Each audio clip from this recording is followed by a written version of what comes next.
ça me ferait plaisir et ça me tiendrait à cœur de voir mon sport intégrer les Jeux Olympiques et être connu du grand public. Pendant les grandes compétitions internationales, on voyait qu'il y avait des sauveteurs, mais on se posait jamais vraiment la question du pourquoi, comment, etc. Maintenant, ça prend tout son sens. C'est bien de voir l'envers du décor et de prendre conscience de tout ça. Et je suis vraiment contente de rencontrer tout ce petit monde parce que ça reste aussi des personnes impliquées dans le sport, pour le sauvetage et pour la natation.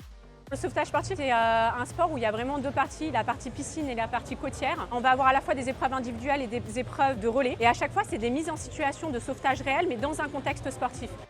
C'est vraiment une première, ce premier meeting international. On est vraiment très heureux de l'accueil de la ville d'Aubervilliers dans ce cadre magnifique. C'est vraiment, je pense, un format qu'on devrait renouveler l'an prochain.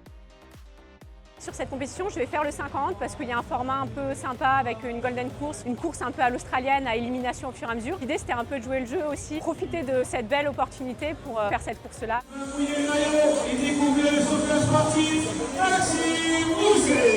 Je suis là pour découvrir, pour essayer de peut-être mettre en lumière ce sport. Ils ont été top parce que déjà ils ont joué le jeu. Un Maxime Grousset qui prend le temps d'essayer de vraiment travailler les passages de relais et finalement le fait superbement bien, c'est génial. Il y a vraiment des petites choses techniques très pointues que j'ai essayé de faire, qu'on m'a appris là. Plonger avec la bouée derrière ou alors tenir la bouée et rester le plus profilé possible. La plus grosse différence, c'est le matériel. Nous, on n'a pas de matériel. Là, c'est comment adapter sa nage. Il n'y a pas uniquement le placement de la tête, le placement du bras, l'hydrodynamisme. C'est vraiment comment prendre en compte le matériel et en plus dans des relais. Donc comment transmettre ce matériel à un coéquipier sans perdre trop de temps, sans le mettre en difficulté, toujours en respectant les règles de toucher le mur, partir une fois que l'autre a touché le mur, etc. Donc il y a beaucoup de problématiques supplémentaires, mais c'est ce qui est stimulant, je trouve.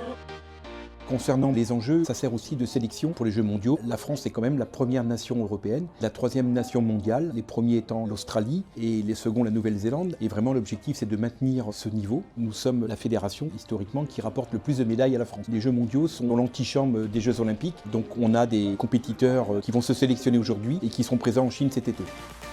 Les Jeux Olympiques en 2032 sont à Brisbane, donc Brisbane et la Gold Coast, c'est le berceau du sauvetage sportif. La Fédération internationale fait campagne pour que ce soit rajouté par le pays organisateur. Moi, j'y serai pas en tant qu'athlète, mais ça me ferait plaisir et ça me tiendrait à cœur de voir mon sport intégrer les Jeux Olympiques et être connu du grand public. C'est une discipline qui mérite d'être représentée aux Jeux Olympiques, surtout qu'elle l'a déjà été. Donc il n'y a plus besoin de faire ses preuves et puis c'est hyper complet, c'est hyper compétitif. Il y a beaucoup de nations qui présentent des équipes pour ça, donc il n'y a pas de raison que ça ne soit pas représenté aux JO.